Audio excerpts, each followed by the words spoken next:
Hello, everyone, and welcome to another episode of the Otumba Adams Show. My name remains Adams Olafemi today, and you guys are welcome specially. On today's episode, we are on the 138th episode, and it's a pleasure to have each and every one of you guys here today. Now, there's something that makes today's episode really, really special, right? Um, okay, I know I don't really talk about my birthday so much, but today happens to be my birthday, and I'm also having this live episode today, and it brings me joy. Like I'm really, really happy today that I get to clock another year, I get to witness another year, to be grateful, to thank God, to count my blessings, as it were. All right, so on today's episode, we'll be looking at ways to boost your confidence to help your business. But before I dive right into what I have, usually I would always ask you guys, how have you guys been? How is work? How is life? How is the entrepreneurial journey so far? I know that like there would always be bumps here and there, but then I know that like you guys are probably acing it. So how is it? I hope you guys are doing well. And it's a weekend. For a lot of you guys, or for a lot of the guys, right? They might probably be watching a football match right now. But for the rest of you guys, I hope you guys are doing exceptionally well wherever you are. And if this is your first time of being a part of the show, what do we talk about? We talk about business, we talk about entrepreneurship, we talk about growth, we talk about leadership, we talk about everything that can actually help your life to become better in the entrepreneurial space, and also freelancing, not to forget that. All right, so on today's episode, we are looking at how ways in which confidence, or ways we can use confidence to boost your business. Now, one of the things that I realized is the fact that like a lot of people have self-doubt, and oftentimes it tends to seep into their day-to-day lives, and especially into their businesses, because they lack confidence. Now they could put up a front, but on the long run, if they are not confident enough, it would begin to affect the way they deal with other people. It should begin to show in their interaction with other people and within their business, right? Now, if you see someone that like has no confidence, you would probably like notice this low self-esteem about them, or probably like they have this pride that they used to front. But on the long run, when you dig deeper, you then get to realize that like this person is not confident at all. They are just putting up a front. And on today's episode, we are looking at how you, as a business owner, can grow your confidence. All right. So the very first part that I have here, I have a lot of points actually, but I decided to like keep it short because, as I said, today is my birthday. I really, really need to go and celebrate. Hello, Luatosin Sunday. Thank you for being a part of the show. All right. So I was saying that like I have some points listed here, and I would be saying them one after the other. The first part is have a better posture. It is very, very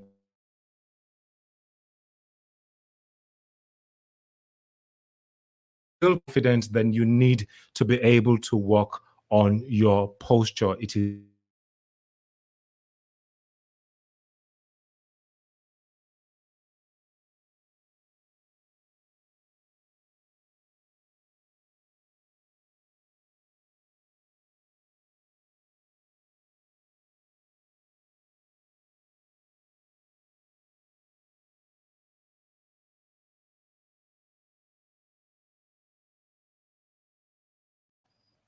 okay. My network is bad. Back. Whew, for a second there, I thought that like my network was a mess.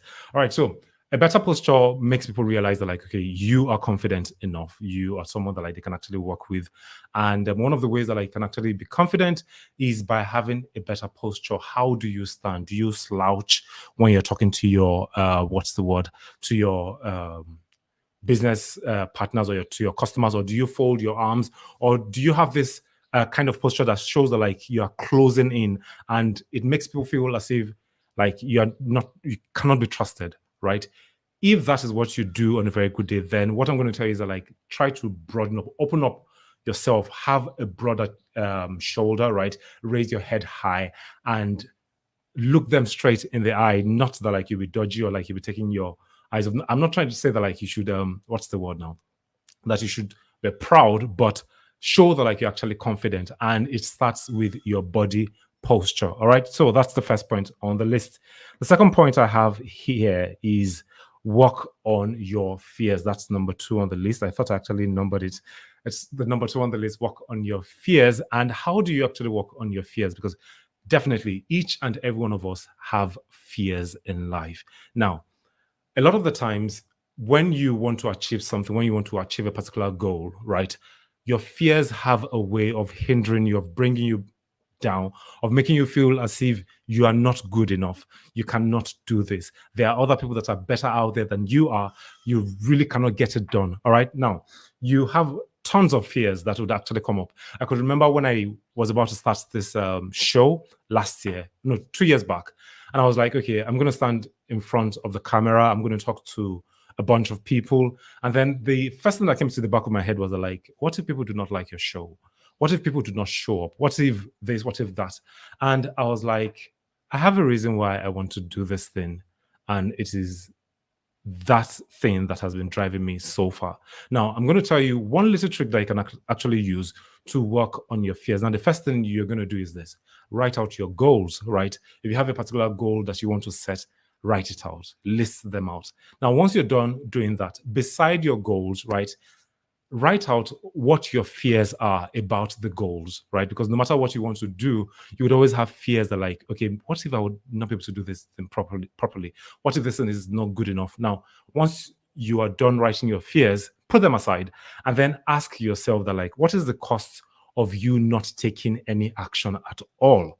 It is very, very important. You need to ask yourself, what is the cost of you not taking any action at all? Because if you tell yourself that, like, okay, I am afraid of doing this, what would happen if you do not do anything at all?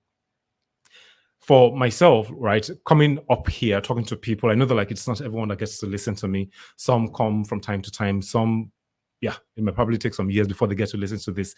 But the fact still remains that, like, when they do listen to it, lives will be touched. People would light will be shone in the lives of people, right? People would have people will be able to, like, get things done. Because I realized something that, like, when you help people out with something, when you shine light on something, it gives it gives other people confidence to be able to, like, move forward and also, like, shine their own light in their own worlds. So if I do not come out to talk, what I'll be losing is the fact that, like, I would not be able to impact as many lives as I would want to impact. Do you get? So the same way for you also, look at it and then ask yourself that, like, what is the cost of you not taking the action that you want to take? And when you realize what your driving force is, you can then ask yourself that, like, okay, how can I overcome this fear? Because this particular thing that I will be doing, or this particular outcome of the goal I'm trying to do, should be able to, like, overshadow my fears. But how can I go about it such that my fear would not be that thing that will stand as a hindrance anymore? Because if the cost of not doing anything is not much more than your fear, then you would never be able to move forward. All right. So the next point is do it afraid. That's number 3 on the list. Do it afraid. Now, if you are waiting for the perfect moment to do anything, it would hinder you, because if you have this perfection syndrome, I think I used to have this perfection syndrome in the past, right? I want everything to be great. I want everything to be excellent. Yes, excellence is actually great. I am not telling you to water down on your performance. However, know this, that you can never ever have it all at one given point in time. You need to start where you are. All right. You need to start where you're. When you learn that, okay, once you have an idea, get the basics that you need to get going and then start off. Right, it would help with your confidence. But if you're always waiting that, like, okay, I need to be better at this before I get this thing started. I need to get this one done before I get this thing started. Before you know it, someone that is not as good as you are would have started. The person would be known. The person would get better on the job, and on the long run, the person would be the name every single person out there gets to hear, and you would still be waiting for the perfect moment. Just in case if you can hear a goat making a noise in the background, it's within my neighborhood. All right, so the next point is develop yourself. Now, no matter how it is for you, you can never be as good as you want to be. And one of the ways in which you can actually help yourself is by improving on yourself, developing yourself. And when you're developed, when you get better at something, whether it's going to be in sales, whether it's going to be in marketing, whether it's going to be in retention, whether it's going to be in employing new staffs, right? Whatever it is that like you need to get better at, once you are better at that particular thing, it boosts your confidence because you know that like, okay, I have done something that like my business needs and I have gotten better for it, and my business on the long run would actually become better and it is going to grow. It gives you that confidence that like, when you accomplish something and then like you realize that like, wow, this thing that like thought I could not do, now I have been able to develop myself, now I've been able to like do it, and I have mastered it. It gives you that confidence. It helps you to bring out the confidence in you. Next on my list, which is number 5, is worry less. And that's it. Worry less. Because so many things would come up along the line whenever you're doing business, especially when you're doing business in Nigeria. A lot of things would always come up. A lot of things would always pose as a hindrance rather, right? Or a stumbling block for you, right? They would always come around. And if you're not careful, you might become afraid, because today you hear that like the government has placed one policy. Tomorrow you hear that like there's insurgency somewhere that is probably going to affect your business on the long run. Next tomorrow you hear that like there's going to be fuel hike and all those kind of things. A lot of things would always want to bother you. But if you focus on those things, then you would start losing confidence in yourself. You start looking confidence in your business. But if you worry less and go with the mind that come what may, I'll give my best, I'll put my best out there. Because when you keep showing up, right, even when things seem not to work in your favor, one way or the other, life has a way of orchestrating it in such a way that like things would always work together for your good. It might not be immediately, but it would always work together for your good. Number 6 on the list is get used to rejection. This is one thing a lot of people fear the most. People do not like being rejected. They do not like to hear the word no. But if you realize that like rejection is part of the journey, rejection is part of the process, rejection is part of that journey that will take you to the end point you're trying to get to, then it would not